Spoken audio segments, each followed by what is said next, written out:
Hello everyone and welcome, my name's Ali8. Today we're going to take a look at the PlayStation 3 controller, comparing it with the PlayStation 4 controller, seeing what's improved, what's changed, whether or not you guys may prefer the PlayStation 4 controller. Now some things have been changed from the PlayStation 3 version. Also taking a look at some of the new features of the PlayStation 4 controller, because there's quite a lot of new things packed into this controller as well. Make sure you're also checking out the unboxing here on my channel and also some gameplay of the PlayStation 4. I don't want you guys to be missing out on any of that awesome stuff. And then also make sure you subscribe, because I'll be doing lots of videos for the Xbox One and PlayStation 4 once everything launches and becomes available in the near future, which is going to be awesome. So first of all, let's take a look at some of the specific new things with the PlayStation 4 controller.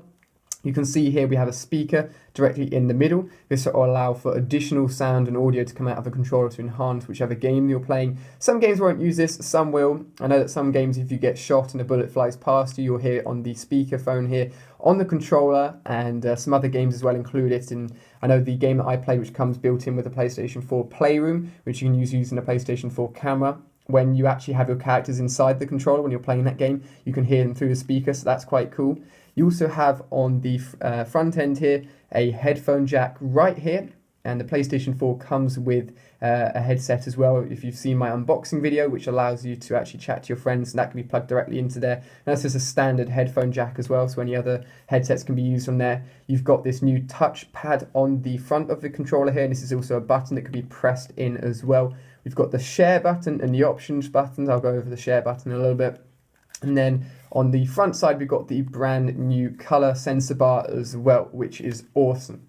So one thing to note quickly is the fact that actually the front here, you can see that the PlayStation 4 has the micro USB. However, if we go over to the PlayStation 3 controller, it actually used, I believe, mini USB. So some slight changes there, but all of the cables and stuff that you need will be included with the controllers, so that's not really a problem, just something to worth noting. Now, the first thing to see is actually the thumbsticks. So the thumbsticks on the PlayStation 3 version were domed. If you had a look at them like this, you can see that they're dome shaped, there's no edge to them. Some people complained that your fingers could fall off quite easily. Some people like this grip more than the other controllers, so the Xbox 360 controllers.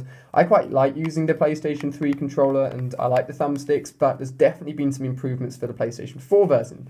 So if we now have a look at the PlayStation 4 version, we can see that the actual center of the controller is still domed like the PS3. However, it's edged with its separate ring, which allows you to place your thumb on the dome part, but then not lose grip and sort of keep yourself on that thumbstick at all times, and you're not going to slip off at any point. It's also got this edge to it here, so if you're the kind of person that likes to put your thumb directly on the edge of the controller and hold it on the edge, you can do that as well if that's something you prefer. So definitely a really nice design for the thumbsticks. That's something that I really, really like. Now, in terms of the actual thumbsticks, you can see that the thumbsticks are actually slightly shorter now. The PlayStation 3 version, the thumbsticks are actually taller. And now in terms of having smaller thumbsticks, that means you get slightly less sort of mobility and angle on the thumbsticks, which may not be a problem for some of you, but for someone like me who always uses control freaks, which are actually add-ons to the controller, and these are essentially adding height to your thumbsticks, which allows for better mobility. Having shorter thumbsticks is going to be a problem. Now, the good guys at Control Freaks actually have PlayStation 4 and Xbox One versions of their Control Freaks ready to pre-order, so you can check that out in the description. I literally can't play without these when I'm playing Call of Duty and first-person shooters, so I'm going to definitely need these, especially for the shorter thumbsticks on the PlayStation 4 version. Just something worth noting, so you can find that stuff in the description.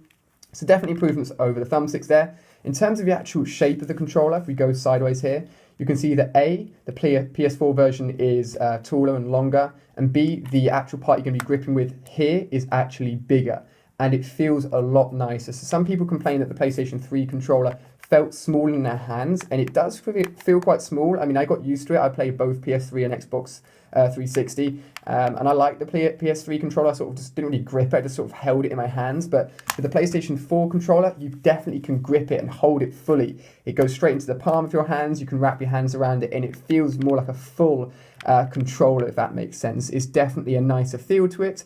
In terms of weight, the PS3 controller is quite light. It depends which PS3 controller you're using, to be fair, because there are several versions. The PS4 version feels a little bit more fuller, a little bit more heavier, and definitely nicer and got that fuller experience when you're holding it. In terms of the actual sticks at the back, or the buttons at the back here, we have got the return of the paddles at the bottom and then buttons at the top.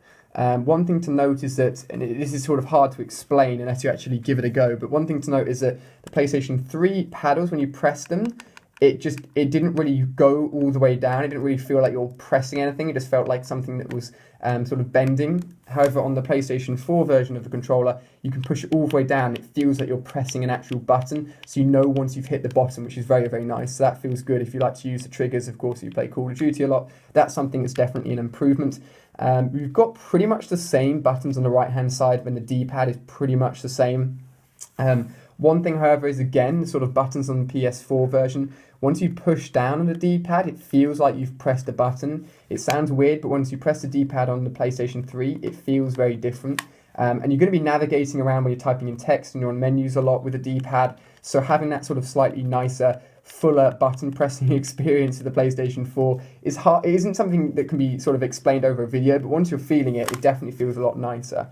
So one of the final things to cover now is a touchpad. This is literally a touchpad which you can use to navigate around certain games. It is also a button as well, so in Call of Duty, if you press that, your scoreboard will come up, I believe, and if you press it again, it will disappear.